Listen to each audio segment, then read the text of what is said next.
Coming week की पूरी analysis करते हैं। मार्केट का स्ट्रक्चर सिचुएशन क्या रहेगा। मार्केट्स में बेरिशेस बहुत ज़्यादा हुई हैं। फ्राइडे को यूएस की पूरी मार्केट गिरी है। एनवीडिया वगैरह ये सारी कंपनीज बहुत गिरी हैं। बिटकॉइन इनकी हालत ख़राब है। तो गोल्ड में क्या रहने वाला है क्या नहीं है, क्या गोल्ड बाकी मार्केट को फॉलो करेगा या अपनी सेफ हेवन इसको अपर साइड पुश देगा। बाकी स्ट्रक्चर गोल्ड का क्या है। लास्ट वीक हमारा बहुत अच्छा गया है। नीचे हमने अपनी जो एक्सनेक्स सोशल अकाउंट है उसका लिंक दिया है, आप वहाँ जाके हमारी परफॉर्मेंस चेक कर सकते हैं लास्ट वीक हमने क्या परफॉर्म किया है। अब इस वीक में जो है क्या सिचुएशन रहेगा। इस वीक की सिचुएशन ये है, देखें अगर हम डेली कैंडल्स को देखें डेली में आपको दो सिचुएशन नजर आ रहे हैं। ठीक है, एक तो मार्केट ने यहाँ से रिजेक्शन की है, जो ये करेक्शन के बाद मार्केट ने दोबारा अपने आई के ऊपर जो ये वाला एरिया है जहां पर बेरिश ऑर्डर बुला के इनकी रिस्पेक्ट की मार्केट दिन कम बेरिश बेरिश के बाद मार्केट ने यहाँ पर डेली के जो एक बहुत लॉन्ग जोन है इस जोन पे सपोर्ट लिया है। Then market push back. ठीक है, ये बहुत अच्छा एरिया था बाइंग के लिए। हमने यहाँ से बाइंग की थी। आप हमारी जो सोशल अकाउंट है उस पर देख सकते हैं। देन अगर हम डेली की बात करें, डेली में यही है कि मार्केट बुलिश है। अब H4 में आते हैं तो H4 में आपको जो चीज़ नज़र आ रहा है वो ये है कि ये हमारे पास जो रेजिस्टेंस जोन है एक, ये आपको यहाँ से लेकर यहाँ पर नज़र आ रहा है। ठीक है, मार्केट ने यहाँ से रेजिस्ट किया, then resistance, then become support and then break out करके मार्केट नीचे। अब ये मेजर एक रेजिस्टेंस एरिया हमारे पास है। अब अगर वीकली में मजीद देखें तो ये जो एरिया हमारे पास है 4,110 का, तो ये एक रेजिस्टेंस का काम कर रहा है। क्यों? यहाँ पर ऑर्डर ब्लॉक है हमारे पास। ऑर्डर ब्लॉक को जब तक मार्केट ब्रेक नहीं करता तब तक मार्केट के लिए एक मेजर रेजिस्टेंस का काम करे। अल्टो मार्केट बेरिश नहीं है, लेकिन यहाँ से आप सेल ढूंढ सकते हैं मार्केट में कमिंग वीक में, अनटिल अनलेस ये एरिया ब्रेक नहीं होता। नीचे अगर देखें, नीचे में ये एक सपोर्ट का एरिया है, क्योंकि यहाँ पर ऑर्डर ब्लॉक है और ये हमारे पास सपोर्ट है पूरा। इस सपोर्ट पे भी आपको मार्केट आए तो 28 तक आ जाए तो आप यहाँ से बाय कर सकते हैं। तो रेंज में ये दोनों लेवल है, यहाँ से सेल और यहाँ से आप बाय करेंगे। अगर रेंज ब्रेकआउट के मार्केट मजीद नीचे आती है तो अगर इसको ब्रेक करती है तो वो रिटेस्ट पे आप सेल करें, तो इस एरिया को हम लोग टारगेट करेंगे 90 को। अलबत्ता मुझे जो ज़्यादातर लग रहा है कि मार्केट इसको ब्रेक करके फिर यहाँ से सपोर्ट लेकर फिर आपको मजीद कंटिन्यूटी देगा बाइंग साइड पे।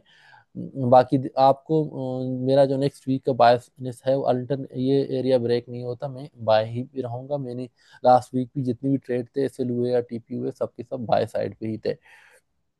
अगर आप यहाँ पर देख लें, ठीक है, H1 में आ जाए तो H1 में मंडे के लिए आपके पास एक ट्रेड तो यहीं से बन रही है, यानी कि यहाँ से अगर आपको ट्रेड मिल जाए तो आप यहीं ट्रेड कर लेना। इसके नीचे आपका एसएल है नहीं 53 का एसएल, आप रख के इस एरिया को आप टारगेट कर सकते हैं 99 एंड देन ये 1070 का। ठीक है, 07 का 4107 का लेवल ये आपका टारगेट है।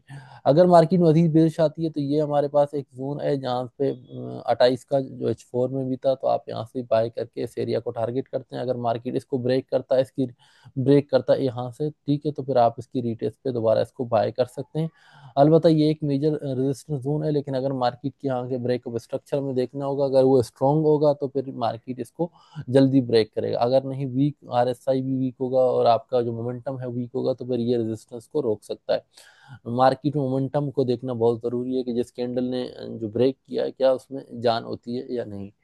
फंडामेंटल डेटास को देखें तो डेटा में ये है कि सीपीआई का डेटा आने वाला है। ये डिलेड डेटा है, यानी कि 40 दिन के बाद आ रहा है, तो ये डेटा बड़ा इंपॉर्टेंट है। ये वाला डेटा हमारे पास सीपीआई का है।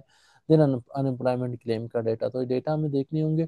बाकी ये है जिस तरह से मार्केट फ्राइडे को गिरे हैं तो उससे मुझे यही लग रहा है कि गोल्ड में होपफुली हमें बुलिश मोमेंटम नजर आएगा। अलबत्ता गोल्ड को एक चीज बेरिश रख सकता है, जियो पोलिटिकल जो सिचुएशन है वो तब ऑलमोस्ट पूरी जो सिचुएशन है जियो पोलिटिकल की वो कूल डाउन हो चुका है। यूक्रेन की जंग खत्म होने की करीब है। उसकी रीजन ये है कि डोनाल्ड ट्रंप ने पूरा प्लान दे दिया है और जेलेंस्की को कहा है कि you have to follow my plan, जबकि जो रशिया है उसने उस प्लान को एक्सेप्ट किया। तो इट्स मीन दैट वहां पर जंग खत्म होने वाली है। बाकी अगर आपने हमारी परफॉर्मेंस देखनी है, आप इसने सोशल का मैंने नीचे लिंक दिया हुआ है, आप उस वहाँ पे जाके हमारी परफॉर्मेंस को देख सकते हैं। हमारा कोर्स अभी क्लोज हो चुका है। हम कोर्स में एडमिशन नहीं आगे आएंगे तो हम आपको बताएंगे। बाकी अगर आपने ग्रुप ज्वाइन करनी है तो you can join our premium group, जिसके लिए आपको तीनों ब्रोकर में से किसी एक ब्रोकर में अकाउंट ओपन करना होगा। अगर आप हमारी फॉर्म पे क्लिक करेंगे तो आपको और तीनों ब्रोकर्स का नाम मिल जाएंगे, जिसमें एक्सएम है, एक्सएनएक्स है और जो है हमारे पास डू फ्राई में। ठीक है, थैंक यू, अपना ख्याल रखिएगा, खुश रहिएगा, अल्लाह हाफिज।